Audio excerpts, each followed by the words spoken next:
Merci beaucoup pour l'invitation, pour être, alors je ne sais pas comment on appelle ça, mais un peu le témoin, puis peut-être tirer quelques lignes avant de se quitter. Je ne serai pas celui qui conclura, mais je vais déjà proposer quelques visions.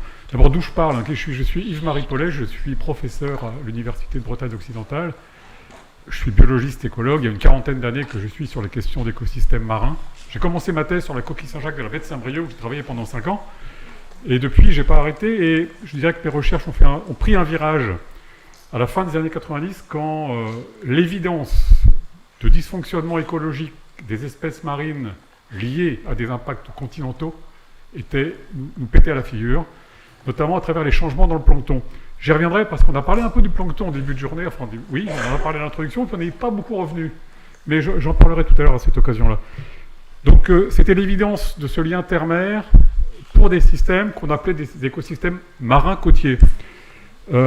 Aujourd'hui, je poursuis ça et j'ai la chance, je me trouve un peu un pied de chaque côté. Je suis membre du conseil de gestion du parc naturel marin d'Iroise, je suis membre du conseil scientifique du PNRA et je préside le conseil scientifique de restauration de la rade de Brest. Donc j'ai un peu un pied de chaque côté et puis je me suis engagé dans ces choses-là. Pour la rade de Brest, pour vous dire que le sujet nous concerne et me concerne, le sujet d'aujourd'hui, c'est que s'il fallait un slogan, un motto pour ce projet qui s'appelle Terre à rade pour la rade de Brest, c'est l'avenir de la biodiversité et des ressources en rade de Brest dépend du soin qu'on va apporter au sol des bassins versants autour de la rade de Brest. Et donc c'est une philosophie réellement nouvelle, c'est quelque chose qui, on l'a vu émerger. Aujourd'hui, cette journée, elle est essentielle, d'ailleurs c'est un moment important où on dit ok, ouais, mais il est là le sujet et il faut y travailler. Donc on est en plein là-dedans. Alors je vais me permettre de prendre un peu de recul. Je ne sais pas pourquoi j'ai été invité, mais je crois, on m'a soufflé que j'avais écrit un livre sur le littoral breton du 15e au 21e siècle, avec un historien.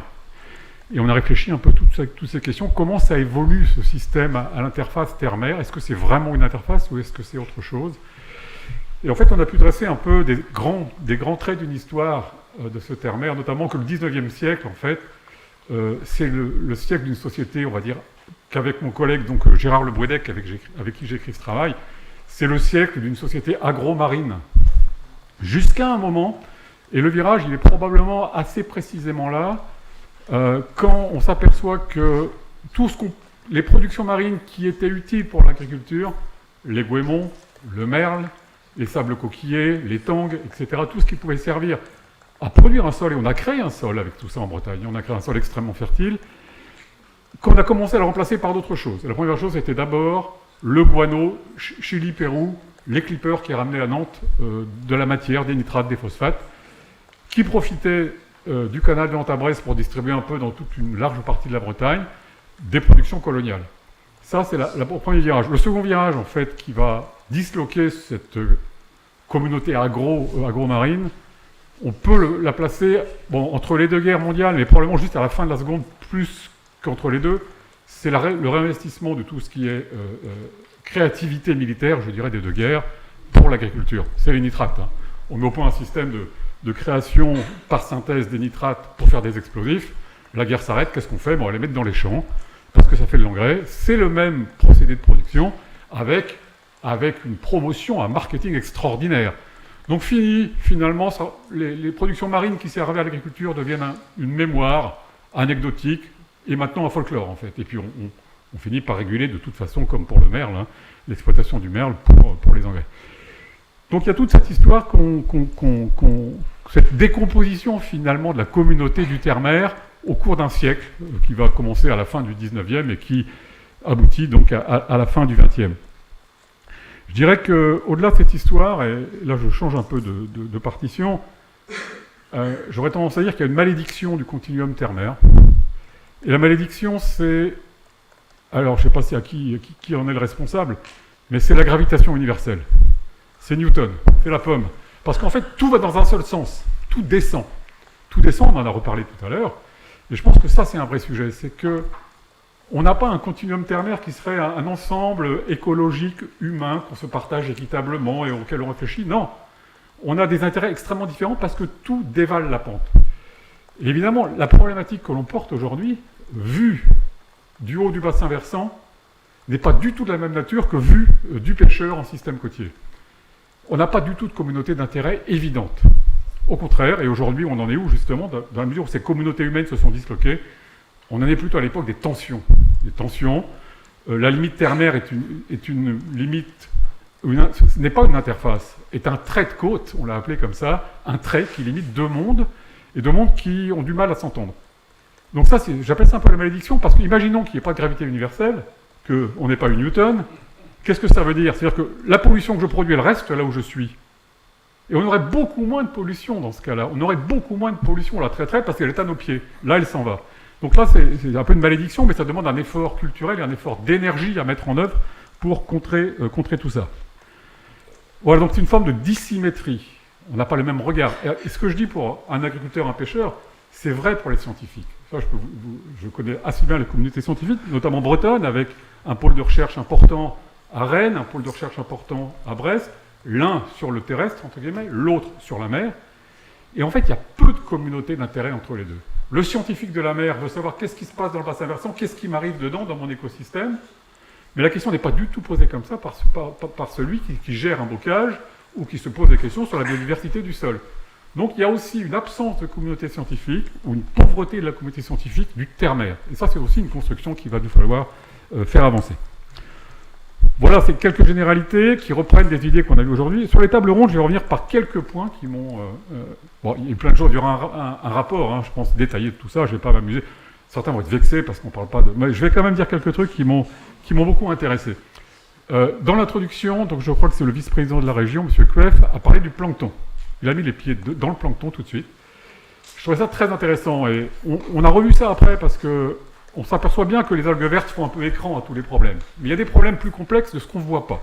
Le plancton, on ne le voit pas. Les micropolluants, qui sont un peu le grand absent de tout ça, de moins en moins heureusement, mais quand même, on ne les voit pas. Les algues vertes, on les voit, on les sent. Et là, il y a une vraie problématique. Le plancton autour de la Bretagne a profondément changé. Sans vouloir faire un cours d'écologie du plancton, et d'ailleurs, ce n'est pas ma spécialité, mais globalement, on voit vers 1980-85 un plancton qui était dominé par les diatomées, ce qu'on aurait tendance à dire les bonnes algues, en fait. Celles qui ont une frustule en silice, en verre. Hein. Donc les belles algues, les diatomées qu'on voit sur les belles photos d'algues unicellulaires. Et on voit chavirer le système, ou se modifier le système, avec une dominance des flagellés. Flagellés qui n'ont pas besoin de silice pour se développer, et qui deviennent extrêmement dominants dans les systèmes. Et on passe d'un système où on avait des diatomées au printemps, et puis après pas grand-chose, il y a un petit sursaut à l'automne, sur la régénération. On passe à un système où on a les diatomées de printemps, mais pendant tout l'été, et jusqu'à l'automne, on a des flagellés. Les flagellés ne sont pas forcément toxiques. Ils sont de différentes natures, certains sont toxiques évidemment, et on les connaît un peu mieux. Mais ils sont là, et ils ne sont pas la nourriture normale, je dirais, pour toutes les espèces marines qui habitent là. On fait basculer les écosystèmes, on fait basculer les réseaux trophiques. Donc ça, on n'en parle pas beaucoup, c'est plus compliqué, ça ne se voit pas à l'œil nu, ça n'a pas d'odeur, mais c'est probablement qu'on a là la source de beaucoup de problèmes des écosystèmes littoraux. La coquille Saint-Jacques, comme je vous dis, qui était un peu en témoin de tout ça, à partir de 1995, tous les ans, elle s'arrête de grandir parce qu'il y a trop de flagellés. Elle s'arrête de grandir et ça se marque dans sa coquille, ça se voit très bien, c'est très étudié. Donc on a réellement des choses qui changent fondamentalement. Je ne dis pas que les algues vertes, c'est rien, loin de là, hein, mais là on a des choses plus systémiques et beaucoup plus compliquées à régler et à observer. Donc ça c'était dans l'introduction, et puis dans l'introduction, moi ce que je trouve intéressant, c'est qu'il faudrait partir de la mer et remonter dans le bassin versant. Voilà, c'est bien la question de la gravitation, il faut aller à contre-courant et remonter. C'est pas facile, mais c'est ce qu'il faudrait faire effectivement. Mais la nature humaine va dans le sens qui descend, toujours, dans les esprits, etc. Donc là, il y a un boulot à faire, et c'est bien de l'avoir rappelé dès le début de l'introduction. Alors rapidement sur les tables rondes, je vais prendre quelques points. Moi j'ai beaucoup aimé, enfin j'ai tout aimé, hein, je vous le dis franchement, mais ce que Guirec Berder nous a présenté. Qu'est-ce que je retiens? Il y a plein de choses intéressantes, mais c'est le côté sensible de son approche. Il nous montre une super photo, il nous dit « mais moi je veux vivre là, j'aime ça, j'aime ce lieu ». Et ça c'est extrêmement important finalement. Quand vous passez votre vie, des dizaines d'années à présenter des courbes de pesticides, des courbes de nitrates, et que vous dites « mais le monde ne change pas », c'est qu'on ne doit pas faire ça comme il faut. Parlons peut-être un peu autrement des choses, et de l'attachement à un territoire, de l'amour d'un territoire. Et on sentait ça dans le discours de Guirec. J'ai vraiment beaucoup aimé cette intervention.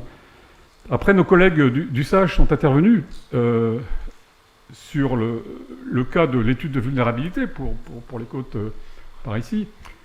moi, ce que je retiens, l'excellence du travail, ça c'est évident, et la finesse du travail, mais c'est le coût. Et oui, ça coûte cher. Ben oui, ça coûte cher, ça a été d'ailleurs discuté un peu. Mais c'est normal que ça coûte cher. C'est pas une petite affaire. Vous vous rendez compte de la complexité des territoires. Il faut y mettre de l'argent. Il faut mettre beaucoup d'argent parce que l'enjeu est de taille et le terrain est très très complexe. Moi, c'est un peu ce que j'ai retenu de cette intervention. Ensuite, on a parlé des algues vertes avec Justine Louis. Alors, les algues vertes, moi je dirais, fin des années 70, on sort la première publication qui extrêmement clairement montre comment les nitrates qui descendent des ruisseaux venant de l'agriculture provoquent l'efflorescence d'algues vertes. Ça fait un bout de temps. Ça fait un bout de temps. On a relaté aussi que pour les gestionnaires, c'était déjà clair à ce moment-là. Pour plein de raisons, et on n'aura pas le temps, je ne vais pas détailler ça ici, on a un peu traîné là-dessus. On disait, en 1980, on disait fermons le robinet à nitrate, ça ira beaucoup mieux. On commence à le fermer, mais tout doucement 40 ans après, quoi. Donc c'est bien, on avance, mais attention, il ne faut pas que ça couvre le reste. C'est très bien l'azote, c'est assez facile. On avait une discussion hier au conseil de gestion du PNMI. L'azote, on dit voilà, objectif tant de tonnes en telle année, etc. À la limite, c'est assez facile, quoi. Évidemment, dans les dialogues politiques, c'est pas mal. On comprend, ah oui, tant de tonnes à enlever, on va essayer, on n'y arrivera pas, enfin, etc.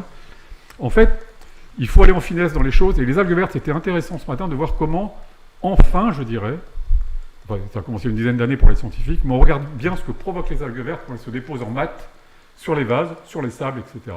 En fait, ce n'était pas du tout considéré jusqu'à maintenant. On a vu des effets, et ce qu'on voit comme effet, alors notamment sur les plages de sable, je pense à la baie de Douarnenez. La baie de Douarnenez, les plages de sable qui sont en fond de baie, sont des nurseries de poissons plats. Et ce qu'on montre que ces mattes elles sont dans les fonds, à basse mer, on peut marcher entre les larves de poissons plats, de turbots, de sol, etc. Et quand ça est couvert d'une matte d'algues vertes, eh bien c'est l'ensemble du système et des cycles de vie de ces espèces, pour certaines commerciales de haut niveau, qui sont menacés. Donc on commence mieux qu'avant à regarder l'impact écologique des algues vertes et pas uniquement l'impact sur les questions de baignade et d'accessibilité aux plages.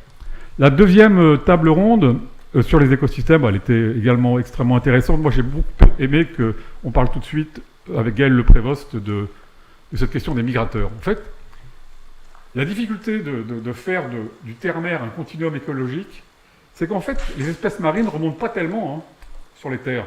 Dans l'estran, ce sont des espèces marines. Il n'y a pas d'espèces terrestres. Ce sont que des espèces marines qui s'adaptent à être de temps en temps à l'air. C'est ça la remontée des espèces marines. Et les espèces terrestres qui sont en mer, ben évidemment, on a parlé d'une plante qui s'est adaptée, les herbiers, la zostère, c'est une plante terrestre à fleurs qui s'est mise à s'installer sous la mer. Il y a très peu, finalement, de mixité biologique, physiologique, entre ces deux systèmes. Les migrateurs sont vraiment... Il faut y aller à fond sur les migrateurs, je dirais. On a vu sur l'anguille, c'était très intéressant, il faut y aller... évidemment, on n'a pas attendu aujourd'hui, mais les questions du saumon et d'autres migrateurs, les aloses, etc. Je pense que ça doit être porté comme la concrétisation, l'incarnation du continuum terre-mer, plus que pas mal de choses, et plus facile à dire. Donc je pense qu'on a bien commencé avec ça ce matin, puis Jean Laroche, mon collègue Jean, est intervenu. Je trouvais ça évidemment passionnant, je connaissais un peu son travail, on est quand même dans le même labo, mais j'ai trouvé ça excellent, et il a mis le doigt sur quelque chose. Alors, c'est vrai pour le saumon, quand on parle du saumon, on dit ouais, c'est indicateur. Quand le poisson va mal, l'homme va mal, et quand le filet va pas bien, ça veut dire que le bassin versant va pas bien. Mais ce que Jean m'a fait penser vraiment, ça m'a sauté aux yeux, c'est l'un des premiers qui dit on a des animaux qui, les enzymes, ça va pas bien. Elles marchent pas bien, un certain nombre, selon l'endroit. Ça veut dire quoi? C'est que la place de cet animal dans l'écosystème, elle est discutée, il n'a plus sa place. Ce qui a permis d'avoir des flets, et qui s'est mis en place au cours des temps de l'adaptation et de l'évolution qui ont pris des milliers d'années, ben aujourd'hui, on le rediscute. Le flet a sa niche écologique largement perturbée, et on le perdra peut-être. On le perdra, c'est-à-dire qu'on perd ce qu'on appelle la biodiversité fonctionnelle. Donc voilà, on pense toujours les animaux sont des sentinelles, elles nous disent à nous, à l'homme, à faire attention, etc. On va avoir, nous, des problèmes. Mais non, le système a des problèmes, et ces études le révèlent.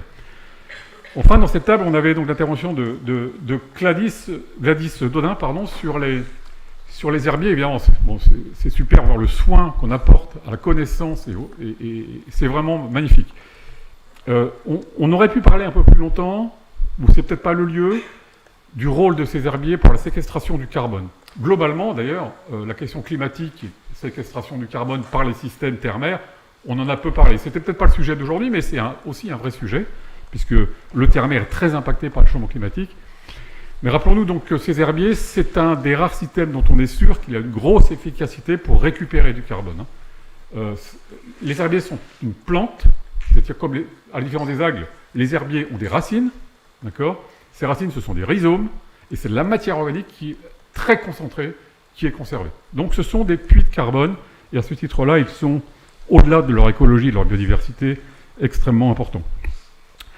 Dans cette table ronde 2, il y a eu un point de discussion qui m'a énormément intéressé, et pour moi, ça progresse dans mon esprit. Je n'ai pas beaucoup d'éléments, mais je crois que c'est une intervention de Arnaud Clogerie qui nous a parlé de la céréalisation du paysage, parce qu'effectivement, on voit des changements. Hein. On passe du bovin au porcin dans pas mal d'exploitations. C'est en train de changer assez rapidement en Bretagne.